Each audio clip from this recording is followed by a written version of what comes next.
This story is not rare. It is repeated across communities, across services, and across systems.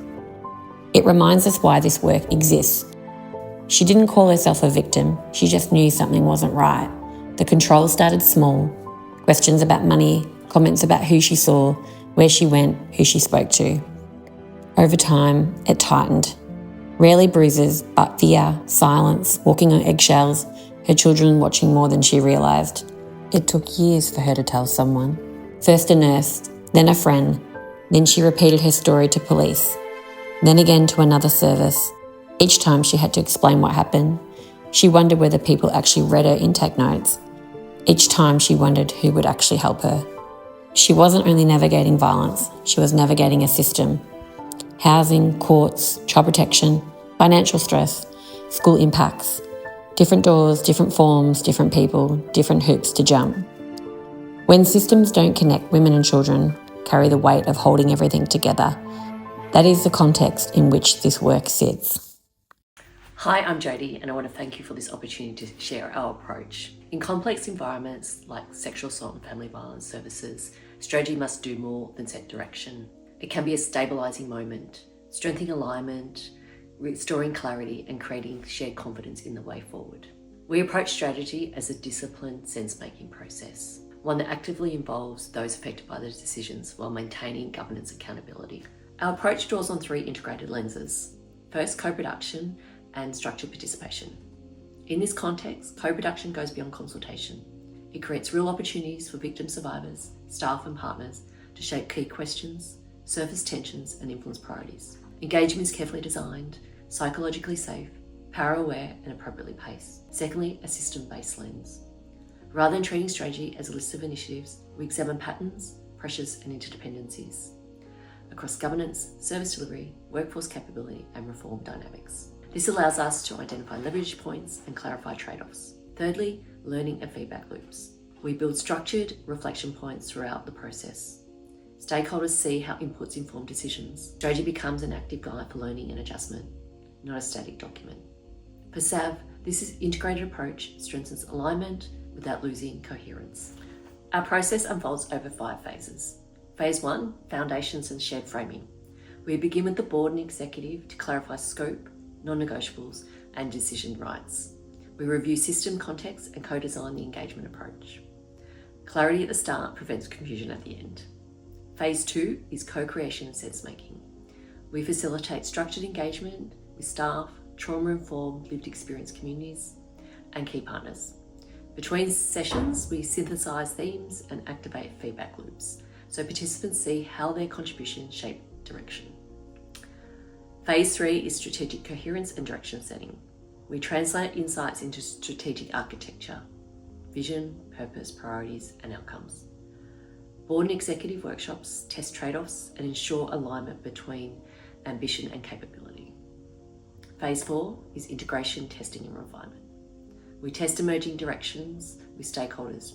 We refine priorities based on structured feedback and ensure trade-offs are transparent before endorsement.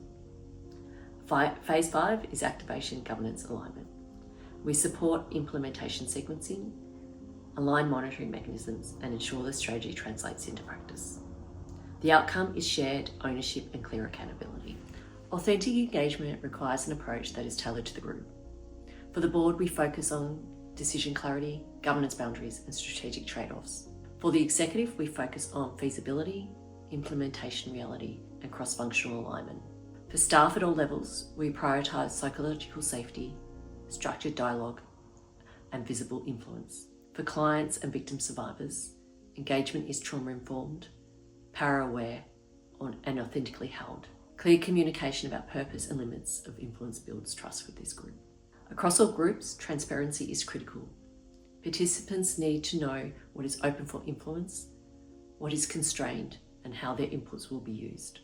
Participation informs judgment, it does not replace governance. We navigate this tension by being explicit from the outset about decision rights and boundaries. We clarify what questions are generally open and where leadership retains accountability.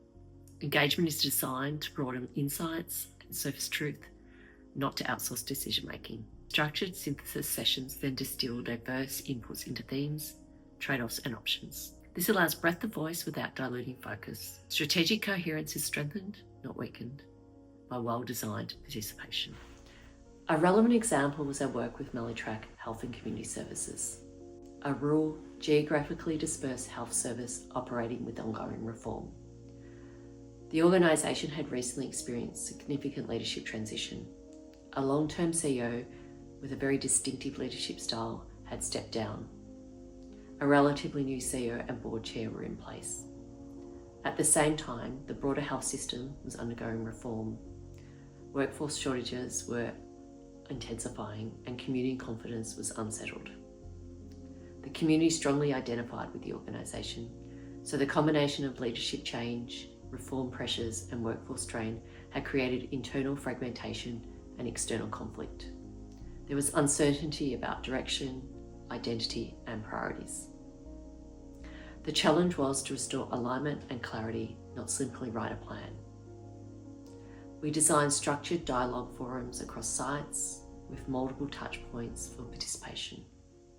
Executive sessions were held between engagement phases to detail themes and test trade-offs.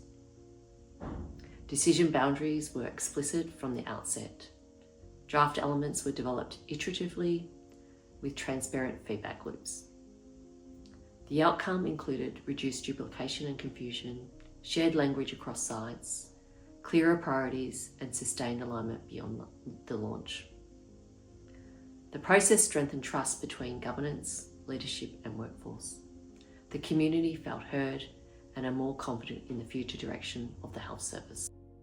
In terms of what we bring, there is a combination of governance depth, reform experience, and sector-grounded understanding.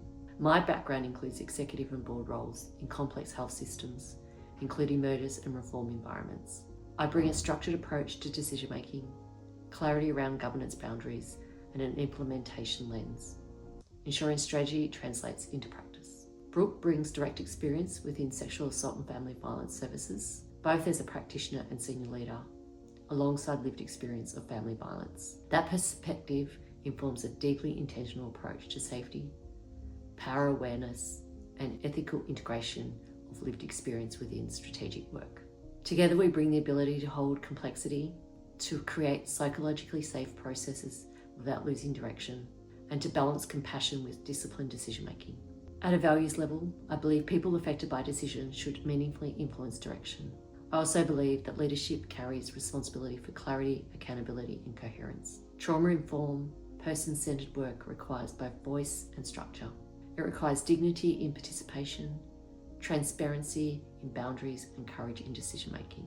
That alignment between inclusion and accountability is what we're seeking to bring to this engagement. We anticipate a 6 to 7 month engagement. Month 1 will focus on foundations and co-creation. Month 2 will be about actually co-creating and analysing data. Month 4 to 5 on strategic coherence.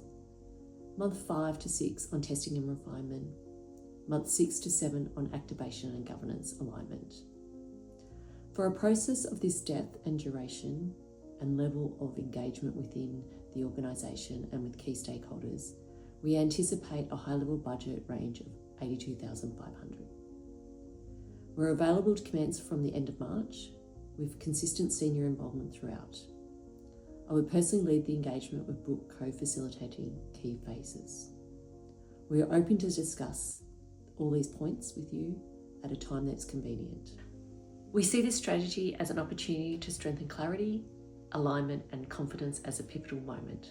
If you're entrusted with this work, we would approach it with care, discipline, and respect for the responsibility you hold within the community. Thank you for the opportunity to share our approach. Let's bring this back to why we're here. She finally meets a service that understands not just what happened, but what it's cost her. The shame, the fear, the erosion of confidence, the trauma from her partner, and from navigating systems that don't always connect. And something shifts. She doesn't have to keep retelling her story. She feels believed, safer. Her children are seen and supported. The response is coordinated and informed. And it doesn't just stop at crisis. There is space for healing, for rebuilding confidence, for restoring stability, for prevention, not just response. That coordination matters. Fewer gaps, less repetition, stronger decisions, safer outcomes over time. Services like SAFV exist not only to respond to harm, but to walk alongside women and children beyond their immediate crisis and influence how the wider system responds. In this space, strategy is not the document. It shapes how people work together, it shapes how support is experienced, it shapes whether recovery is possible. For her children, for a system that responds better.